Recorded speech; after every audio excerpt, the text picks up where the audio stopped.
Yeah, Patty, we're assessing. It doesn't look. It looks like a. It's not like a significant one, but we just need to see how it progresses.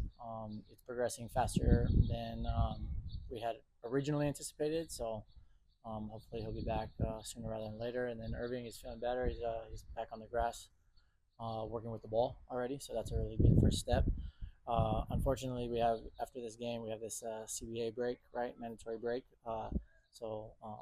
That might delay a little bit for some of the guys, but that's really not the most important. The most important is that we get these guys back, and then we get them back in a solid place where they can finish second half of the season strong. And I know you say they came out a little bit early in the game last week. Is he all right? Where's Yeah, he no, at? Anis has a hamstring injury, so it's really unfortunate for him because he actually showed a couple of really, really interesting moments in the limited time that he got.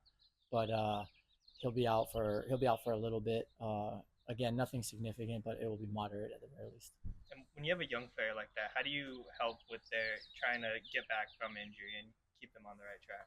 Yeah, it's our responsibility and everybody in the building's responsibility to make sure that we're having interactions with him. Being injured is always a bit of a lonely place, and we have to remember these guys are human beings first and foremost, and they want to be playing football. They want to feel a part of the group. So just as much interaction with them as possible, and then our medical staff is top, and our human performance staff is top in terms of creating an individualized plan to make sure that that recovery is optimized as much as possible. And here at the halfway point of the season, where do you think the team needs to grow the most? I know you always emphasize a growth mindset. What do you think the team needs to focus on? Mm, I think it's about establishing consistency in what we're going to do because I think we've touched some pretty good highs so far as a team in terms of performances, especially the last two or three performances have been quite complete, full games. Those were the first ones that we really hit because I think early on in the season I talked about having tremendous moments within a game, like maybe playing a top first half, a top second half, 70 minutes. We put together two 90-minute performances that I think all of us can be really happy with. And now, how do you do that? Not over the course of two games, but over the course of the next 17, 18, 19, 20 games. If we do that, show consistency, we'll be in a good spot. Coach, speaking of that, what do you see as the team's biggest challenge in pursuit of a potential postseason run for the latter half of the season? Well, I mean, first and foremost, just to keep everything, we got to keep our feet on the ground all the time. Like when things are not going well in the short term, you got to keep your composure, keep to your convictions, make sure that you're working as hard as possible to turn that around. But when things are quote unquote in a good moment, you got to make sure that you understand that the performances yesterday only serve us today and tomorrow if we stay with the same amount of focus, intensity, keep going with the quality. So I would say making sure our feet stay on the ground, making sure that we're not getting too high, too low. And part of that is just remembering that our first ultimate goal was to be fighting for playoffs in first year. So not to start creating expectations that don't help you right now in the moment. And so, with a lot of the players out on international duty and some with injury, what are you looking for from the players that you have here over the course of like this next game? Yeah, so just seeing, we got to put a lot of attention into a smaller group of players last 2 weeks. So big thing for us has been how do we make our squad bigger? You make your squad bigger by making sure you have more players who can contribute. And I think it'll be interesting to see the big challenge and opportunity we have now is we'll have 3 or 4 international guys coming back. How are they able to integrate coming off of a flight yesterday, landing in Minnesota yesterday, training on their own today, and then having one session as a team preparing for this game? And I think the most important thing is that we just stick to our principles and that we keep things as simple and clear as possible. And I know every team in the MLS has to deal with that, but do you find that's a problem with the schedule? Some of these international players just training by themselves.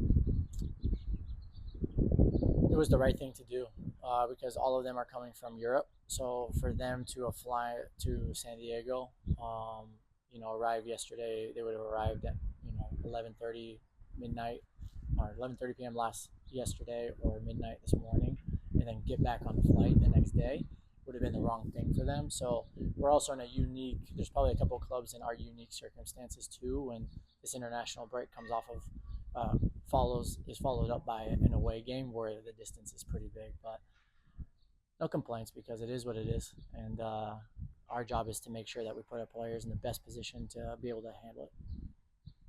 Are you potentially using the games leading up towards the next transfer window to maybe see if you need to improve the depth of the team in some areas at all? That's what we've used the first 17 and now it'll be game 18 to do. So we have a pretty clear idea of where we're at right now.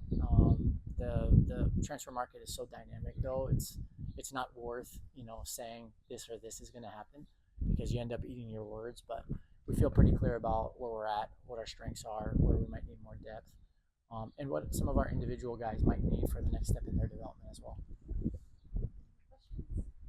Real quick, Chris, you're at the halfway point of the season. What would you grade this team, and what do you guys think you need to grow on still for the rest of the season? That's a good question. I mean, it's a great team, I think, and I think the position in the league shows that where we're at. Obviously, there's stuff we really want to improve on, but overall, for a first year together and everyone new here, I think we're playing really well. I've said that to a lot of people. I enjoy the way we're playing here as well. It's very fun. And I think that shows in the games, the way we're playing and controlling games. And obviously, something we maybe want to do better is the games where we control it to be a little bit more effective and get into those areas to get a little bit more clearer chances. Obviously, some games that comes naturally, and some games we kind of have to create it a little bit more. So I think that's something we've been working on. And is that the same as an individual? Just kind of want to help in that area, or is there something you've been working on specifically? No, I think it's as a team, collectively, how we're making the runs and where we're putting the ball in the dangerous areas to make it more difficult for them to defend against it. And yeah, I mean, we've been working on it a lot in training, and hopefully that will show in the games coming up. The overall defense for the team has been making a lot of great strides lately. So, what do you think the key towards the latter half of the season towards maintaining that tenacity is? Yeah, I mean, that's also something we've been working on from day one, how we defend together. It's a collective thing as well. A lot of times people think it's just, maybe the defenders, but it's a team effort. And I think, we've been taking big steps in all of the positions, but especially up in the start of the press. And, if we can win the ball up there, then that keeps them from coming closer to our goal. So it's, I think that's been a big thing. And then us as a defensive line, to work together and keep the same line and kind of understand where everyone is. And I think that's been also growing. The more you get to know each other, you start to learn how everyone plays. And I think it's been good. And with Snapdragon having a top 5 attendance record in the whole league, how much has home field meant to you and the whole team? Yeah, I mean, it's been amazing. I didn't know how many people were going to come in the beginning, but I think the stadium's been amazing. The atmosphere's been great, and I've had family come over from Sweden and stuff, and some friends come over, and everyone says it's been amazing, even up in the stands. So, it helps us a lot on the field, and we get a lot of energy from it. And it's been good. Can't complain. San Diego's going to be without some of their important starting midfielders. How do you play with knowing that some of your starters are going to be gone, while also knowing that, in the last week you guys had midfielders that came on and played pretty well in those? Yeah, I mean, I think that's you are spot on. We saw last week when we played a lot of guys that maybe haven't gotten that many minutes, how big of a group we have, and how many good players there are in this team. We got a really broad squad, so I think everyone's ready, and I'm not worried at all for the guys going to step up and really show that they deserve that spot as well. So I'm excited for it. That actually brings me to the question, do you think a lot of the other players on the team see this moment with a lot of other guys out on international duty as an opportunity to sort of make their own mark on the team? 100%. Yeah, I mean, if you're not playing, especially I'm talking for myself as well. If I'm not playing, the moments you get to play and show, that's a golden opportunity, So you can see a lot of the guys I thought did really well the last game against Club America, and they just got to keep it up and help the team, and I think they will. Awesome. Thanks, guys. Thank you. Appreciate it. So I hear a lot from Coach Varas about making that extra pass. What's the key sort of balancing making that extra pass while also not hesitating to take your own shot when you have it? I think it's just reading the game, reading the situation, where you are also on the pitch.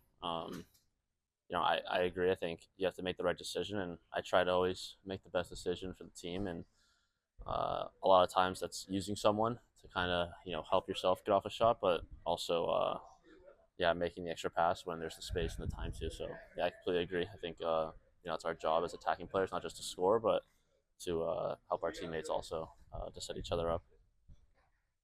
Can you speak a little bit about Minnesota? What challenges they might provide? I know you haven't been in the MLS for long, but they're up there was one of the top teams alongside you guys. Yeah, for sure. They're a really good team. They want to defend deep and defend low. So for us, the challenges are going to be to break that down and to try and get the first goal. But of course, we'll keep pushing and keep pressing on like how we do, and to create tempo in the game. I think that's going to be really important for us. But yeah, I definitely think they're a great team and really organized. So it's going to be tough, but I think we're very confident that we'll come in with a good game plan and be able to implement our style. Do you enjoy playing teams like that want to like sit back and just let the game come to them, or would you prefer something where both teams are trying to? Um, I mean, every game just brings different challenges. I think for me, like I want the game to be open, but also I think every game brings a different challenge, and even open games maybe it's not so easy to create chances. But in a game like this, we know we're gonna have a lot of the ball, so that's always nice for a team like us. We want to have the ball and be on it. So uh, every game has different challenges, but I think you know I think we'll be fine.